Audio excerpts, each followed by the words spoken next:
Right, everyone. Welcome back to the Math Puzzle Crash Course, and figured out how to do some screen recording off of my phone. So I've always wanted to do this just to highlight the fact that most people, if you've got an Android phone, this is an Android phone, but you have a built-in calculator that knows order of operations, and it understands that multiplication has precedence over addition. For example, I have this problem here, 50 plus 50 times 0, and the correct answer to that is 50. And why is that? Because multiplication has precedence over addition. Remember, multiplication is nothing more than shorthand for addition, shorthand for repeated addition.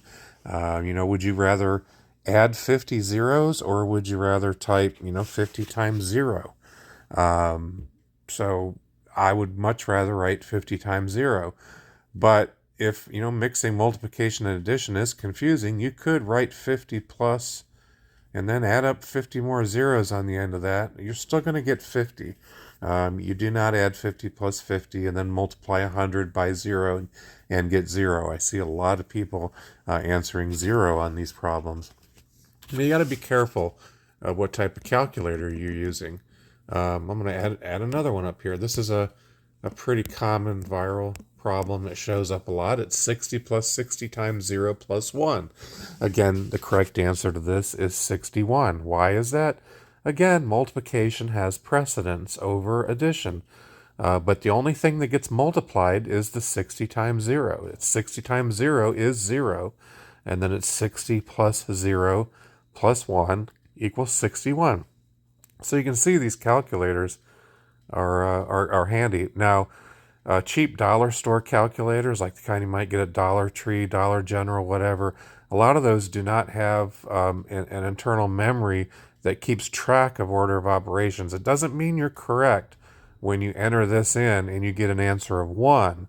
Don't think you're correct when you do that. Those calculators are fine for adding and subtracting or multiplying, but they're not good for when you're mixing operations.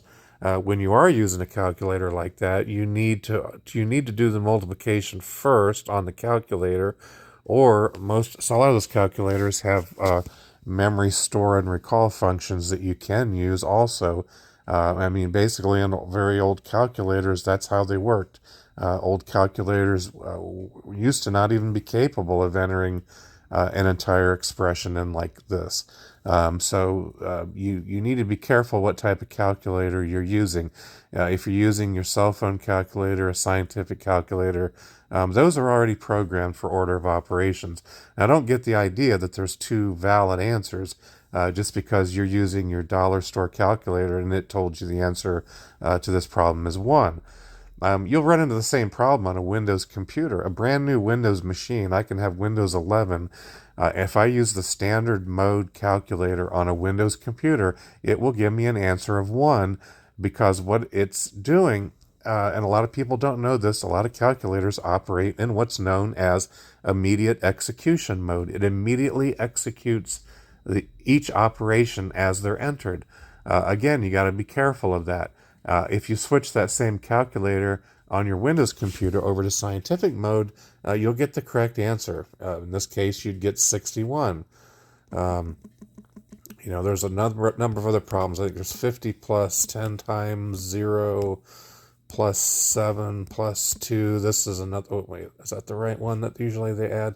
It's actually 7 plus 2 is the one that I'm thinking of. It doesn't really matter. It's all the same. 50 plus 10 times 0 plus 7 plus 2. The answer here is 59.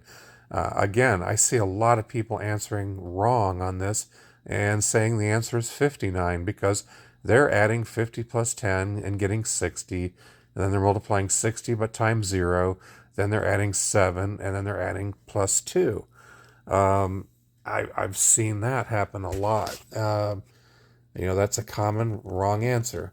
And going back to this other problem, this one of the strangest answers I see a lot of people answering, especially on Facebook and other posts. They're answering 121. And I've seen some very strange answers. Some people actually believe that 60 plus 60, they get 120. Then they multiply by 0, and they say, I've heard a lot of people say, well, 120 times 0 is still 120. 0 times 120 is 0, but 120 times 0 is 120. And then they're adding 1 and getting 121. And I don't know where people are getting at. A lot of people are really confused. And then the common answer I get is I've had people say, well, if I have 120 pencils and I multiply those by 0, I still have my 120 pencils. Oh, that's not even what multiplication is. Multiplication has nothing to do with the number of pencils. It has to do with the number of groups of pencils that you have.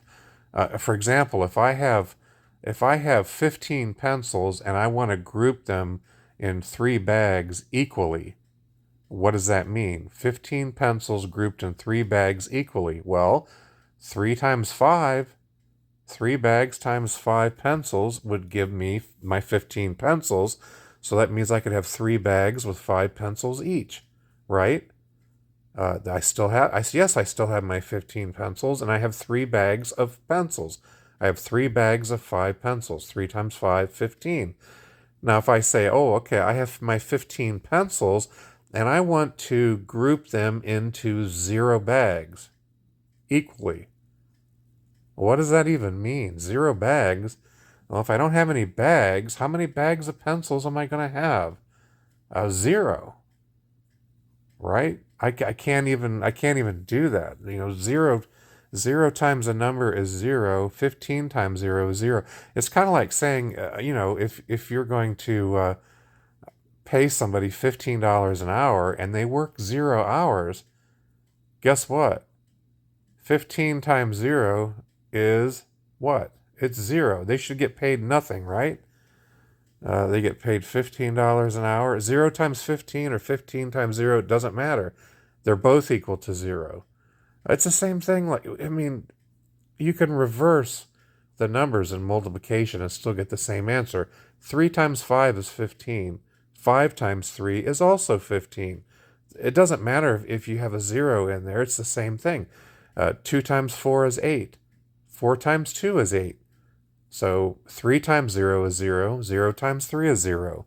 I don't know where that confusion comes from, but anyhow, that's my little chat on calculators and solving for order of operations. So hopefully it's cleared up for some people. I know a lot of people think that's a ridiculous topic. How could I even waste time on it? But if you've seen the number of incorrect answers that I have, unfortunately, this information is very much needed for some people. Not everyone, but a good number of people. Anyhow, everybody have a great day. See you in the next video.